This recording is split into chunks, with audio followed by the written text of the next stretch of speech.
Uhawe ikaze mu kiganiro inyigisho za Bibiliya. Muri iki kiganiro tugenda turaba ibice vy'ivyanditswe muri Bibiliya yera ijambo ry'Imana, tukarimbura insiguro yavyo. Ni ikiganiro gitanga inyigisho z'ivyanditswe vyera mu kiringo c'imyaka 5. Inyuma y'icigwa turaguha inomero woturonderako igihe wogira ico ugomba guterera canke kubaza.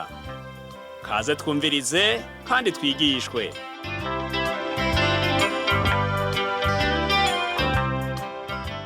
Nshuti nawe mugenzi mukunze washimye kubana natwe muri kino kigwa c'inyigisho za Bibiliya, ndakuramukije amahoro n'ubuntu vy'umwami wacu Yesu Kristo bibane nawe. Ndakwibutse yuko izi nyigisho za Bibiliya uzitegurirwa n'ishirahamwe Transworld Radio mu Burundi, ukaba uzishikirizwa na Pastor Samuel Nsabimbona. Mu kigwa cacu giheruka twarabiye hamwe ubugingo bushasha buzanwa n'ukwizera. Twarabonye ko agakiza kataboneka kubw'ibikorwa vy'ivyagezwe, ariko twabonye ko agakiza kaboneka kubw'ukumva gufatanije n'ukwizera.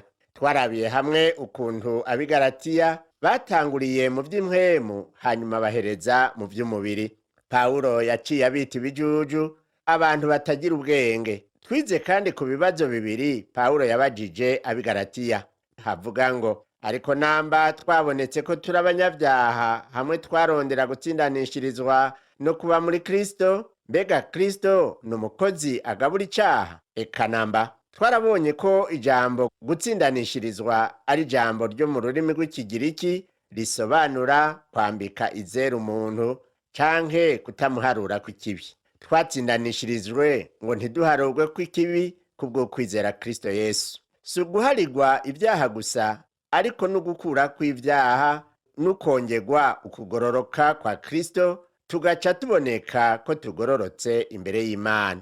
Twarabonye kandi ko icagezwe gishikana umuntu mu rupfu, ariko Kristo atanga ubugingo. Ubugingo rero nibwo dukeneye uyu munsi. Ni naco gituma Pawulo avuga mu ikete yandikiye abigaratiya mu gihimba ca 2 umurongo wa 20 ngo nabambanywe na Kristo ariko ndiho, yamara si jewe nkiriho, ni Kristo ariho muri jewe. Ivyo nkora vyose nkiri mu mubiri ndabikoreshwa no kwizera umwana w'Imana yankunze akanyigura. Muri iki gihimba rero twabonye ko Pawulo yabajije abigaratiya ibibazo bibiri. Ivyo navyo ni ibi: ikibazo ca mbere ngo mbega mwemu mwamuronkeshejwe n'ibikorwa vy'ivyagezwe canke n'ukumva gufatanije n'ukwizera?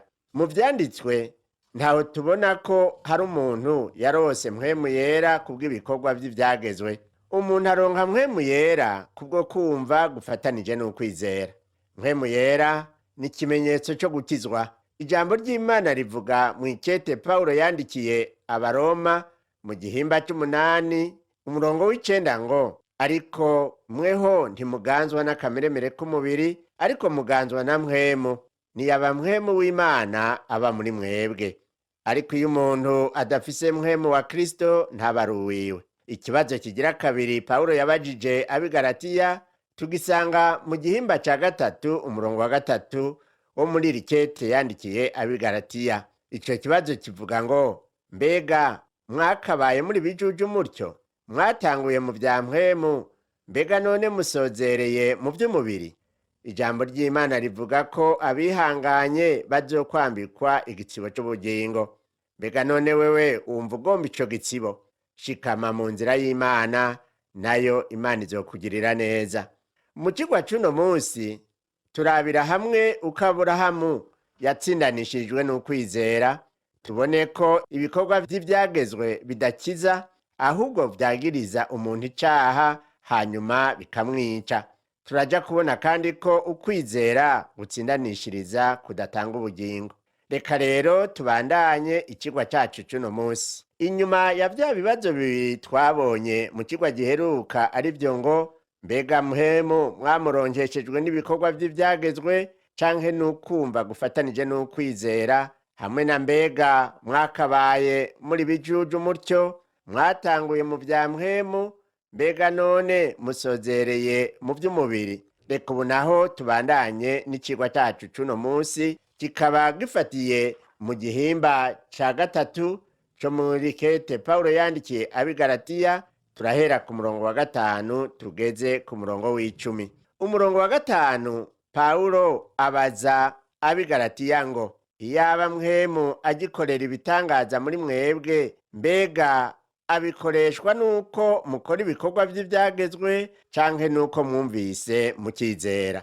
Hano rero Pawulo yibutsa ab'i Galatiya igikorwa mpwemu yera yakoze ngo bashike ku gakiza. Uribuka ko Pawulo yagwanijwe ko atari intumwa. Bamwe bamwagiriza ko atari intumwa yo muri zimwe 12. Ntiyabanye na Kristo igihe yari ngaha ku isi, ariko yabaye intumwa hanyuma. Pawulo yibukije ab'i Galatiya ko ari we yagiye mu gihugu cabo ubwa mbere, araheza abasigurira ijambo ry'Imana, akorera ibitangaza muri bo. Ibyo ntiyabikoze kubw'ibikorwa by'ibyagezwe. Pawulo yasiguye umwami Yesu Kristo nk'uwabapfiriye akazuka. Uwo rero niwe ab'i Galatiya bari bakwiye kwizera. Igihe bamwizeye haba ikintu c'igitangaza, baca bagirwa ivyaremwe bishasha. Pawulo rero yari afise icemeza ko ari intumwa. Muri ico gihe ibimenyetso nivyo vyaranga intumwa.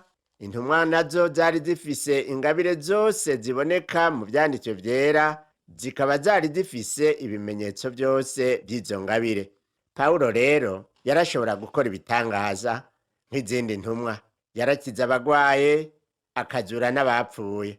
Kandi na Simoni Petero, umwe wo mu ntumwa 12, nawe yarakora ibitangaza nk'ivyo.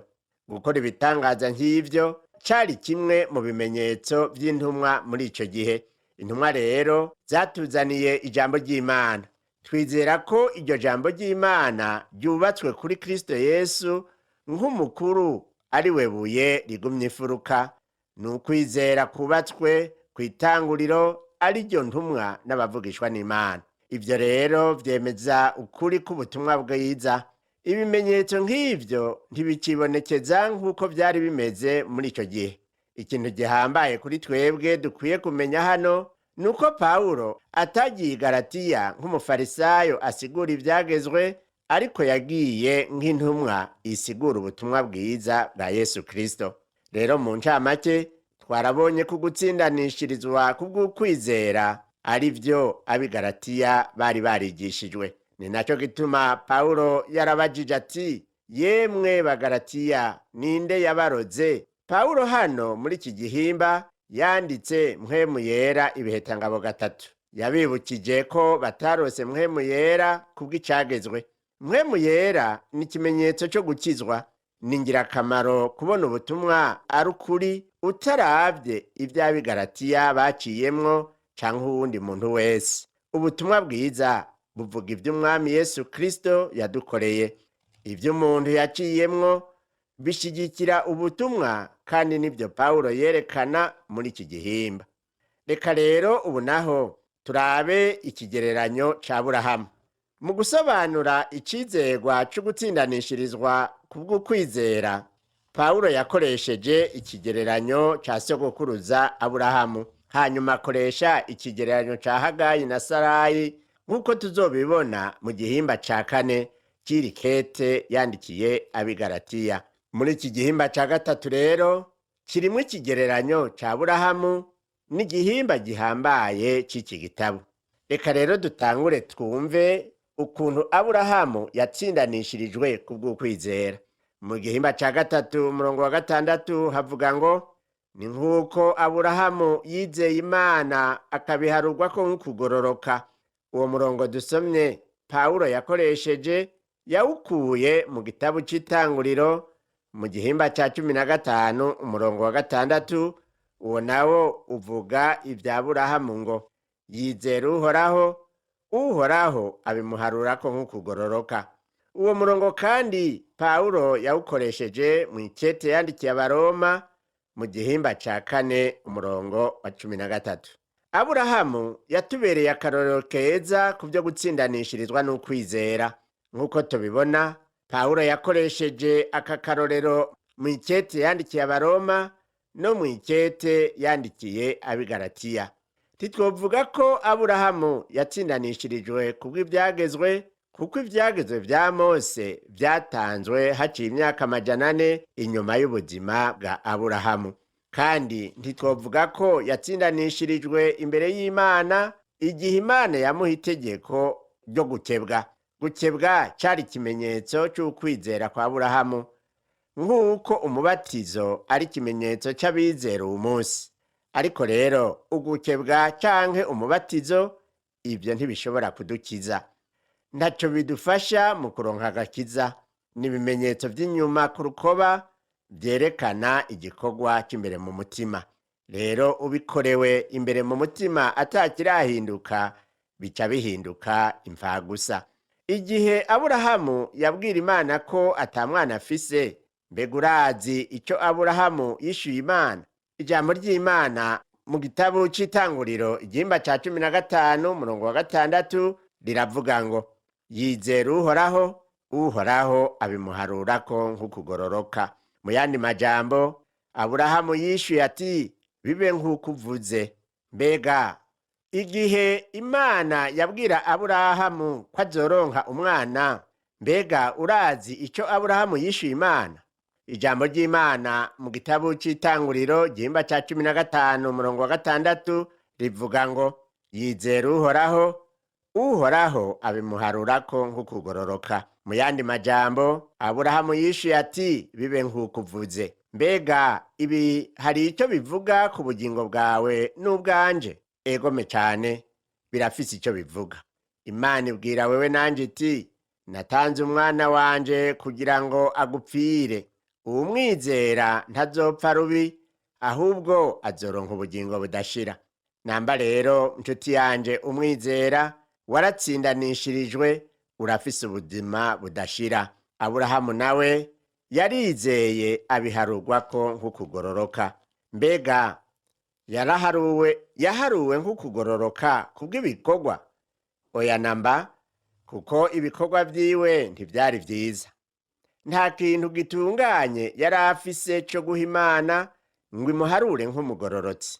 Naho Aburahamu atari intungane muri ico gihe, ariko mu nyuma yahavuye aba intungane, kuko ukwizera kwiwe kwatumye yitwa umugororotsi.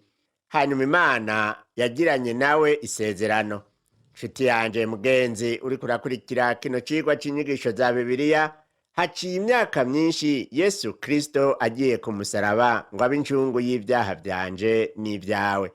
Nta kindi kintu na kimwe Imana igusaba kugira ngo uronke agakiza atari ukwizera uwo mwana wayo Yesu Kristo yarungitse kugupfira. Niwe yagize amasezerano yo kugukiza. Isezerano Yesu Kristo yagize ni rishasha. Isezerano rya kera yarigiranye na Aburahamu, hanyuma Aburahamu arizera acaharurwako ubugororotsi. Uyu munsi Imana iradusaba ngo tuyizere. Niwizere Kristo urakira kandi uratsindanishirizwa. Tubandanije gusoma ku murongo w'indwi muri rikete Paulo yandikiye abigaratiya mu gihimba ca 3 haravuga ngo, mumenye rero yuko abishimiye ukwizera ari bo bana ba Aburahamu. Imana yatsindanishirije Aburahamu imbere yuko ivyagezwe biza. Imana ntiyagiranye isezerano na Aburahamu kubw'ibikorwa vyiza. Imana yabwiye Aburahamu iti, nzogukorera ibi niwanyizera. Hanyuma Aburahamu nawe ati, ndakwizeye. Imana igomba kukwizera kwawe gushinga imizi ku mushinga ukomeye. Nshuti yanje mugenzi, nawe niwaba ugomba kuja ku Mana, utegerezwa kuja kuri Yesu Kristo mu kwizera, kuko ahagaze ku rugi rw'umuntu uwo ari we wese arindiriye ko amwugururira. Ijambo ryiwe riravuga mu gitabo cy'ibyahishuriwe Yohana mu gihimba ca 3 umurongo wa 20 ati, ehe mpagaze ku rugi ndaramukije. Umuntu niyumva ijwi ryanje akugurura urugi, ndinjiriwe dusangire. Ushobora kugurura urugi rw'umutima wawe kubwo kwizera. Igihe wewe nanje twizeye Kristo nk'umukiza, dukizwa nk'uko Aburahamu yakijijwe kubwo kwizera. Paulo rero abandanya avuga mu ikete yandikiye abigaratiya mu gihimba ca gatatu umurongo w'umunani ati kandi ivyanditswe vyabimenye bitaraba yuko Imana izotsindanishiriza abanyamahanga kubwo kwizera, bibarira Aburahamu ubutumwa bwiza bw'ibitaraba biti muri wewe niho amahanga yose azohega umugisha. Imana yabwiye ubutumwa bwiza Aburahamu. Mbega Imana ibi yabikoze ryari? Ikigereranyo ca mbere Pawulo atwereka ni intango y'ubuzima bwa Aburahamu burangwa no kwizera. Pawulo kandi atwibutsa ibyabaye kuri Aburahamu mu mpera y'ubuzima bwiwe burangwa no kwizera nk'uko byanditswe mu gitabo cy'Itanguriro mu gihimba ca 22. Dusoma ko Aburahamu yatanze umwana wiwe Isaka. Turavuga ko yamutanze ku kimazi kuko yari yamaze kumushyira ku gicaniro, ariko Imana ikiramuhagarika. Imana yabonye ko Aburahamu yamaze kumutanga ku kimazi. Aburahamu yerekanye ukwizera afise mu Mana. Aburahamu yari yatanze Isaka ku kimazi yizera ko Imana izomuzura mu bapfuye. Niko tubisanga mu ikete ryandikiwe Abaheburayo mu gihimba ca 11 umurongo wa 19 aho ijambo ry'Imana ribidusigurira. Aburahamu rero yagize icyo akora muri ico gihe cyo mu Itanguriro, aho wumva icyo Imana yaciye yishura Aburahamu kubw'ukwizera agatanga umwana wiwe Isaka. Dusomye mu gihimba ca 22 kuva ku murongo wa 15 kugeza kwa 18 mu gitabo cy'Itanguriro, haravuga ngo maze umumarayika w'Uhoraho ari mu ijuru arongera ahamagara Aburahamu ati ndirahiye niko Uhoraho avuze, kuko zivyo ntunyime umwana wawe kandi ari kinege, eka mbere no kuguha umugisha nzowuguha, kandi n'uruvyaro rwawe nzoruha kugwira rungane n'inyenyeri zo kw'ijuru canke n'umusenyi wo mw'isesero ry'ikiyaga, kandi ruzotsindira ibisagara vy'abansi babo, kandi mu ruvyaro rwawe niho amahanga yose yo mw'isi azohega umugisha kuko wanyumviye. Muri iki gihe Imana yasiguriye Aburahamu ubutumwa bwiza ko gutanga Isaka ku kimazi ari kimwe mu bigereranyo bya Kristo yitanze ku kimazi. Naho Imana yazigamye umuhungu wa Aburahamu, yo ntiyimanye umwana wayo, yaremeye kumutanga ngo akize abari mu isi bose. Ikintu gihambaye Pawulo agomba ko tubona muri ubu bugingo bwa Aburahamu ni ikintu cyo kumvira ijwi ry'Imana. Aburahamu yari yiteguye gutanga umwana wiwe igihe Imana yamumusaba, kandi igihe yamubuza kumutanga naho nyene yaciye areka. Urumva ukuntu Aburahamu yaguma yumvira ijwi ry'Imana. Aburahamu yarerekanye ko afise ukwizera ku Mana. Aburahamu yizeye Imana, hanyuma nayo ibimuharura ko nk'ukugororoka. Abantu bamwe bafise ingorane kuko bibaza ko ivyanditswe bivuga ibinyuranye hagati y'ibyo Pawulo avuga ku bya Aburahamu n'ibyo Yakobo yabivuzeko. Pawulo avuga ko Aburahamu yatsindanishirijwe no kwizera, ariko Yakobo nawe mu ikete yanditse mu gihimba ca 2 umurongo wa 20 n'uwa 21 avuga ngo ariko wa muntu w'imburakimazi we, mbega ugomba kumenya ingene ukwizera kutagira ibikorwa ari ukubusa. Aburahamu sogokuruza mbega ntiyatsindanishirijwe n'ibikorwa hamwe yaratanze umwana wiwe Isaka kwishikanwa ku gicaniro? Ariko rero hano Yakobo abandanya avuga mu ikete nyene yanditse ku murongo wa 22 muri ico gihimba ca 2 ati ndubona yuko ukwizera kwafatanije n'ibikorwa vyiwe, kandi kukwizera kwahinguwe rwose n'ibikorwa. Uwitwa Yohani Calvin nawe yaravuze ngo ukwizera konyene kurakiza, ariko ukwizera gukiza si konyene. Mu yandi majambo, ukwizera gukiza ni ukwizera gufise ibikorwa. Nizera neza nshuti yanje y'ukuri kuratahura ico Yakobo yari karavuga, ko atavuga ibikorwa vy'ivyagezwe ariko avuga ibikorwa by'ukwizera. Ukwizera kuvyara ibikorwa, ukwizera kubonekera mu bikorwa. Ni ngirakamaro kubona ko ukwizera kujana ku bikorwa nk'uko biboneka mu bugingo bwa Aburahamu. Imana ibona imitima yacu, irazi ko twizera canke tutizera Kristo nk'umukiza, irazi ko turi beza canke babi. Ukwizera nyako kuvyara ibikorwa.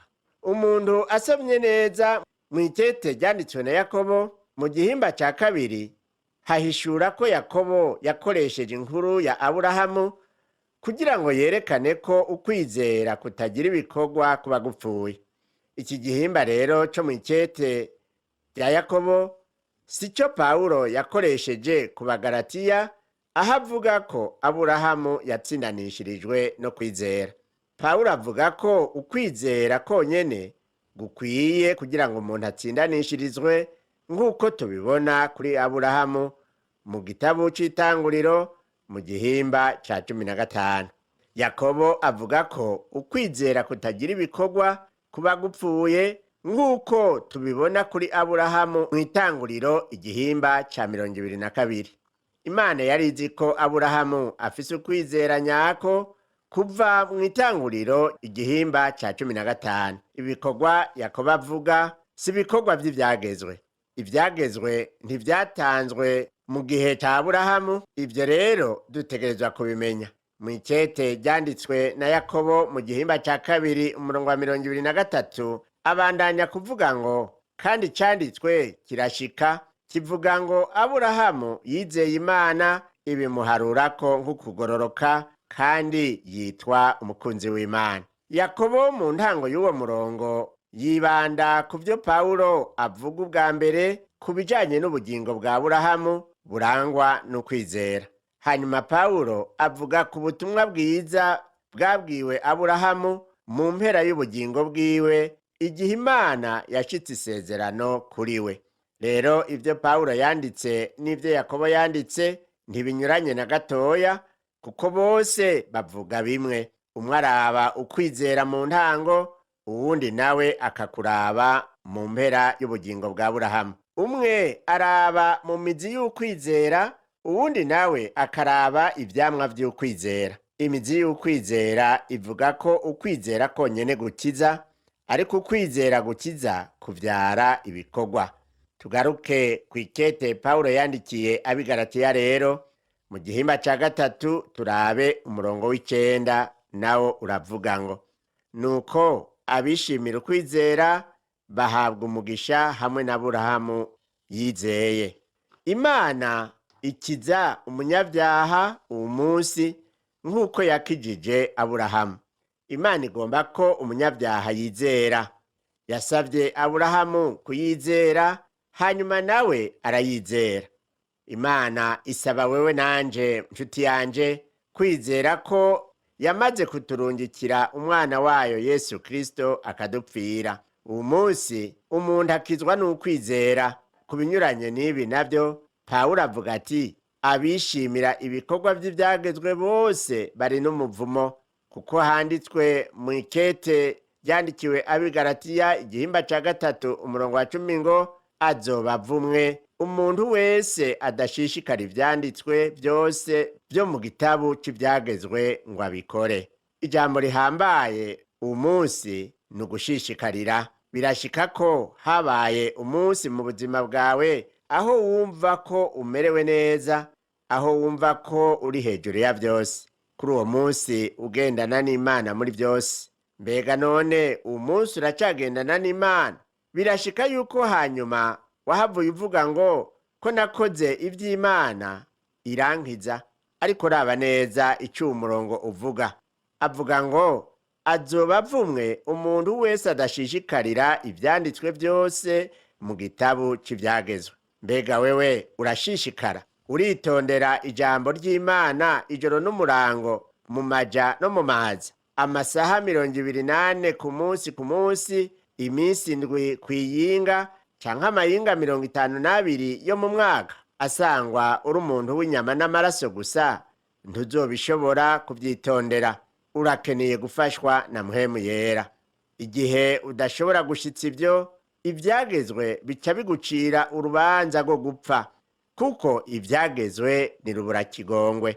Namba rero ugomba gukorera mu bubasha bw'ivyagezwe, nshuti yanje ndakumenyesha ko atampera uzoronka, kuko udashobora gushitsa ivyagezwe 100%. Iyo utabishikije rero bica bigucira urubanza bikakwica. Nta bugingo ivyagezwe bitanga, ariko kwizera koko mugenzi gutanga ubugingo kuri wewe no kuri jewe. Niwizere umwami Yesu Kristo yagucunguye, uronke ukugororoka kuva ku Mana. Ijambo ry'Imana ritubwira ngo urukundo Imana yakunze abari mw'isi niko rwatumye itanga umwana wayo w'ikinege, ngo umwizera wese ntazopfe rubi, ariko ahabwe ubugingo budashira. Nuko kwizera Kristo Yesu yatanzwe n'Imana kuzoguhesha ubugingo budashira mugenzi. Ivyagezwe bizokuruhisha, ariko kwizera kuzoguha kuruhuka, mbere kugutsindanishirize. Nuko rero uhisemo neza, Imana iguhezagire. Reka dusenge. Mana Data wa twese uri mw'ijuru, turagukengurukiye kuri Imana ikunda abantu bawe. Naho keshi umwana w'umuntu bimugora akagomba kwigungira mu vyagezwe, agasanga vyamunaniye, umwe akabiheba, ariko uwundi akibuka urukundo mukunda, akizera ikimazi Yesu yatanze ku musaraba. None rero ndasengeye ariko arakurikira kino cigwa c'uyu munsi, akaba yumvise atsinzwe n'urubanza. Umuhe kwizera Yesu Kristo yapfuye ku musaraba, aheze atsindanishirizwe, aharugwe mu bagororotsi, akugwe mu bo gutsindwa n'urubanza, hanyuma azoraganwe na Kristo ubugingo budashira. Ubu nawe yamaze kwizera, umuhe kubandaniriza muri uko kwizera kugeza ku iherezo. Ndabisavye mu izina ry'Umwami n'Umukiza wacu Yesu Kristo. Amen. Wakoze kumviriza icigwa c'ijambo ry'Imana c'uyu musi. Ushobora kumviriza n'ibindi biganiro by'inyigisho za Bibiliya, canke ukabikwega kuri uru rubuga rwa interinete rukurikira: http utuburungu tubiri uturongo tubiri duhengetse ttb akaburungu twr akaburungu.org. Ushobora kumviriza ikiganiro co muri iyi ndwi, canke ugafyonda ahanditswe ngo rondera ukurikije itariki, kugira ngo wumvirize ikiganiro camaze kurengana. Ushobora no gufyonda ahanditswe ngo rondera ukurikije ivyanditswe, kugira ngo wumve ibiri muri ico gice c'ivyanditswe vyera ugomba. Ufise ico wunganira canke ubaza, twandikire. Email ni